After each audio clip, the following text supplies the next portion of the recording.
Hello everyone, তো তোমরা সবাই কেমন আছো? আশা করি সবাই খুব ভালো আছো। আর আমিও খুব খুব খুব ভালো আছি। বাট মার শরীরটা একটু খারাপ, আর আমার মার শরীর একটুও ভালো হচ্ছে না। কি বলবো আর, মানে একটার পর একটা লেগেই আছে। তো কি করা যাবে, এই জন্য মামা বাড়িতে চলে আসলাম একটুখানি। তো এসেই দেখি আমার তাতান ঠাম্মার কাছে খেলা করছিল। তারপর আমি, মামি আর বনু মিলে একটু বেরিয়ে পড়লাম বাজারে খাওয়া দাওয়া করতে। খুব অনেক দিন ধরে কোথাও বেরোনো হয় না, সেই জন্য আমি, মামি আর বুনু বেরিয়ে পড়েছিলাম।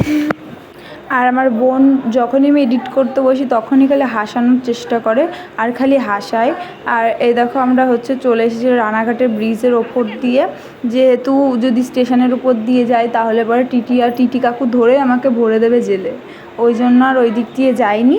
কারণ রানাঘাটে এখন প্রচুর টিটি কি বলবো, স্টেশন দিয়েও যাওয়া যাবে না, ওই জন্য তারপর আমরা ব্রিজ দিয়ে চলে আসলাম হেঁটে হেঁটে।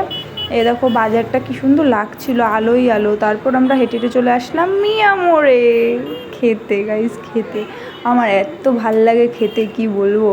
তো খাওয়া দাওয়া হয়ে গেল, মানে ওখান থেকে আমরা প্যাক করে নিয়েছিলাম বাড়ি এসে খাবো, যেহেতু অনেক ভিড় ছিল সেদিন। তারপর আমরা স্টেশনে চলে এসেছিলাম মোমো খেতে, যেহেতু স্টেশনের এই মোমোটা খেতে অনেক ভালো লাগে আমাদের। তারপর আমরা এই দেখো খেয়ে বাড়ি চলে আসলাম। এসে আমার সোনা ছিল মা আর দিদুনের কাছে, আর দিদুন ঘর গোছাচ্ছিল। তারপর দেখো আমরা খেতে চলে এসেছিলাম। দেখো, আর রেড ভেলভেট কেকটা আমার বোনের, আর ম্যাঙ্গো পেস্ট্রি দুটো আমার আর মামির। তারপরে আমরা একটুখানি কেক মাখামাখি করছিল এরা দুইজন মিলে। তারপর আমার মুখেও দিয়ে দিয়েছিল আমার বোনটা, যেহেতু আমার বোন প্রচণ্ড বদমাইশ একটা মেয়ে, খুব দুষ্টু। তারপর আমি একটুখানি রিলস করছিলাম, তাই জন্য একটুখানি ভিডিও করে নিচ্ছিলাম রিলস করার জন্য। তো তোমরাও পেস্ট্রি আর মোমো খেতে কে কে ভালোবাসো অবশ্যই কমেন্টে বলে যেও তোমরা কে কে পেস্ট্রি আর মোমো খেতে ভালোবাসো। আর এই দেখো আমি একটুখানি রিলস করে নিচ্ছিলাম। তো আমার রিলসটা দেখতে হলে আমার ইনস্টাগ্রামে যেতে হবে, ইটস দিশা অফিসিয়াল, গিয়ে রিলসগুলো দেখতে হবে আর লাইক করে দিও গাইস গিয়ে। আর আমার চ্যানেল বলছি, আমার অ্যাকাউন্টটা ফলো করে দিও, কি ভুলভাল বলে দিচ্ছি আমি। তারপর আমরা বিকেলবেলায় বেরিয়ে পড়েছিলাম আমার ভাইকে একটুখানি ঝাড়াতে যাওয়ার জন্য। মসজিদে গিয়েছিলাম আমরা। তারপর ওখান থেকে এসে ভাইকে রেখে আমি, মামা, মামি, বোন সবাই মিলে একটু ঘুরতে বেরিয়েছিলাম। পরের দিনের ভিডিও এটা। তো আমাদের এখানে ঝুলন্ত ব্রিজের এখানটায় এসেছিলাম। তো নদীর জল কতটা বেড়েছে দেখো বর্ষার জন্য। তারপর আমরা এখান থেকে এই রাস্তাটা দিয়ে চলে যাচ্ছিলাম পার্কে, বিনোদিনী পার্কে।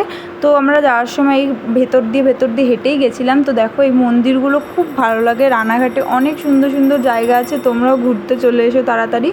তো এই দেখো দুটো মন্দির পড়লো যাওয়ার সময়। তারপর আমরা আস্তে আস্তে চলে আসলাম হেঁটে হেঁটে বিনোদিনী পার্কে। তো টিকিট কেটে ঢুকে পড়লাম ভেতরে। তো বৃষ্টির জন্য ওই দিন পার্কটা খুব ফাঁকাই ছিল। আর খুব মজা করেছি আমরা সবাই মিলে, ফাঁকাই বেশ ফুর্তি করে বেরিয়েছি সারা পার্কে। অনেক দোল্লা সব কিছু চড়েছি। তো তোমরাও দেখো পুরো ভিডিওটা। আর যারা প্রেম করছিল তাদেরও ভিডিও ক্লিপ নিয়ে নিয়েছি, কেউ যদি দেখো তার বাড়ির লোককে বলে দেওয়া গাইস।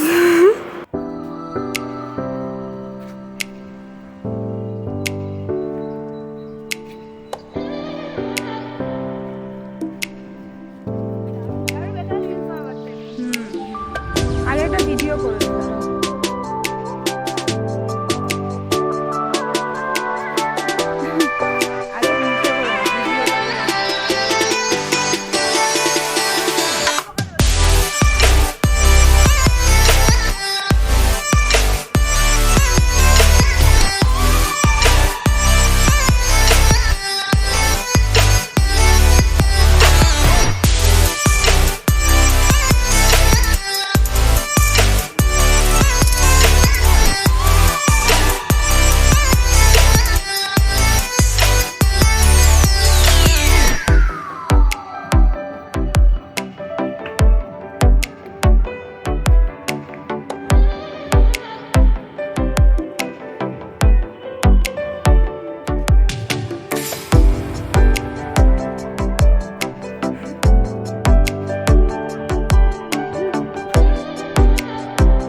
তো আমার এই ভিডিওটা যদি তোমাদের ভালো লাগে অবশ্যই লাইক কমেন্ট শেয়ার আর সাবস্ক্রাইব করে দিও গাইস।